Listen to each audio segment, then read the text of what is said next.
Are we gonna see any little breadsticks running around soon? That's not how that works.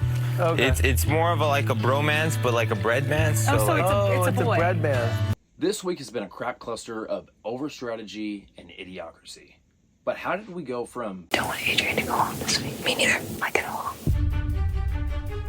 And I honestly think Kelley is going to take out the people that we're not willing to take out. No. All the way to... How you doing?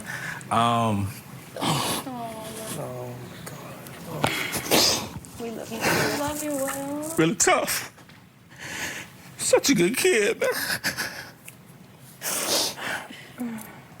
Okay, so basically Wednesday night, Zach and Vince got together and they were talking about the votes.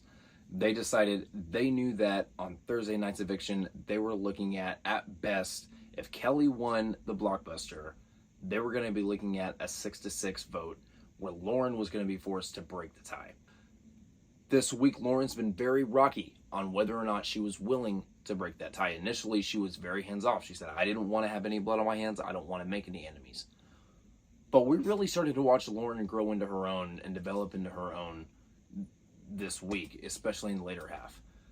Now, whether or not that actually came to fruition in the end is another story. But we did start to see sparks of Lauren being willing to make moves on her own, to make moves for her game.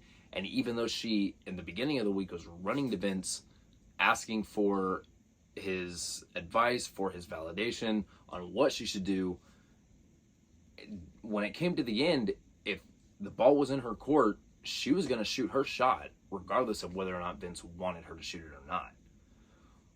But Wednesday night, Zach and Vince decided they weren't 100% sure that they could trust Lauren to break that tie if it really came down to it in their favor. So they decided, why not we try and pitch a little bit to see if we can gain a 7th, if not an 8th vote for Adrian to stay this week. That backfired.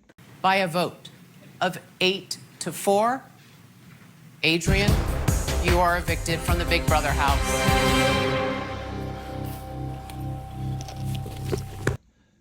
The very first person they went to was Ava, and Ava was not down. As you guys know, just watching the episodes, Ava has really started aligning with Rachel.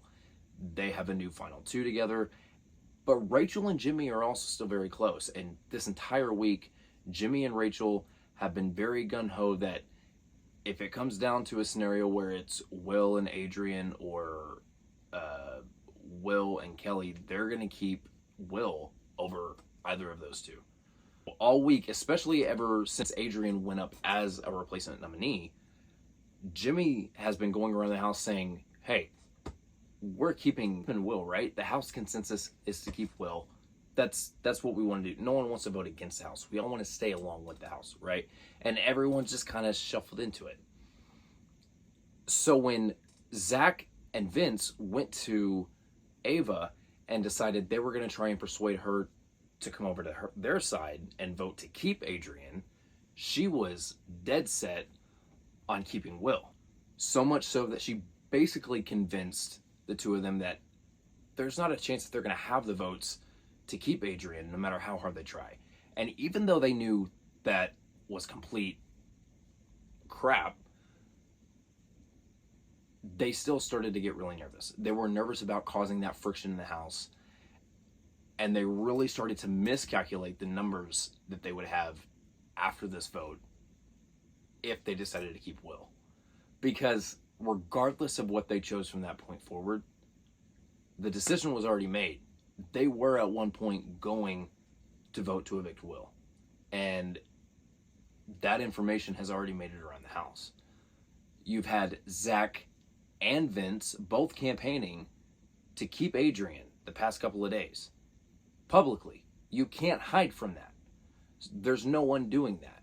The only advantage they're going to have is saying, hey, we had the option to take Will out and we didn't, but anyone that's aligned with Will that wanted to keep Will from the beginning is not going to be too excited about that argument. So very quickly, this 6v6 vote to keep Adrian, where Lauren was going to have to break the tie in Adrian's favor to keep him, very quickly turned into an 8-4 vote to evict Adrian. Hey, can I give you a hug? Hey. So stupid. But hey, at least production gets to pretend to all the casual viewers that this was a big blindside, because they did a really terrible job setting this up in the episode itself. Now, this is one of those examples where something changes last minute and they just didn't have time to edit around it. But they should have. I mean, listen, I was watching the feeds all day on Thursday, and up until about 2.5 hours before the live eviction episode is when the feeds finally cut for the day. If you can have that many people paying attention that close to the eviction episode, surely you can have had a little bit of a segment pieced together that actually explains to the audience what's going on this week. It's not like it was the last few hours something changed. That's always exciting. That's always fun. If there's a big scramble and the feed's cut and everything's down and no one knows what's actually going to happen because in the last couple of hours something changed. We live for that. We're super excited when that happens. But this is why everyone always complains about the edit not accurately portraying what's going on in the week. Because this was extremely close. First of all, in the week, it was extremely close that Ashley was going to be going up instead of Adrian. And that morning, Lauren had her mind changed that she was going to put up Adrian instead of Ashley. And this is basically the same thing. But if you just watch the show and you never watch the feeds and you never watch any updates and you don't keep up with anything, you would never actually know what's going on in the house. Which again, just makes me really hope that Big Brother realizes one of the reasons Big Brother Canada died was they killed the live feeds.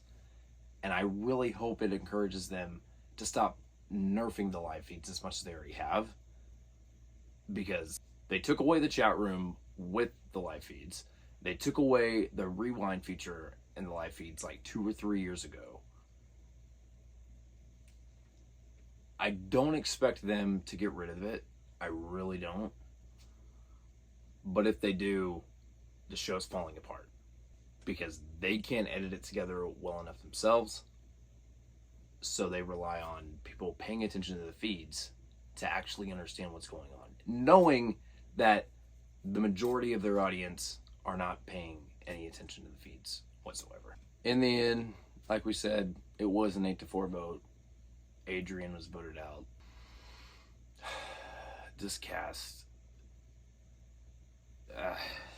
this cast is exhausting. It's like a roller coaster ride that never has an end. It's like they promise loop-de-loop-de-loop, and it's just a woo. And it's just a little kiddie roller coaster. And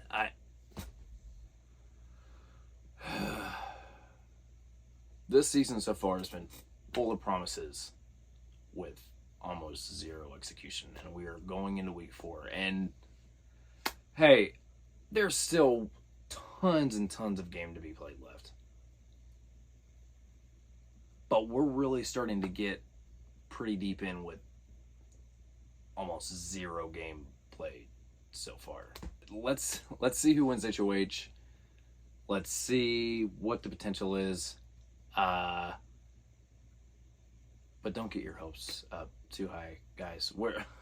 At this rate, we're still a couple of weeks away from something significant really shaking the structure. Watch me say that, and the exact opposite happens this week. I would be more than happy to be jinxed like that. By all means, prove me wrong. Please, at this point, Big Brother, prove me wrong. Anyway, guys, thanks for tuning in. If you like this video, hit the like button. If you enjoyed it, hit subscribe. We're here all season long talking about Big Brother, season 27. Until next time, guys, I'm Dak. That's my chat.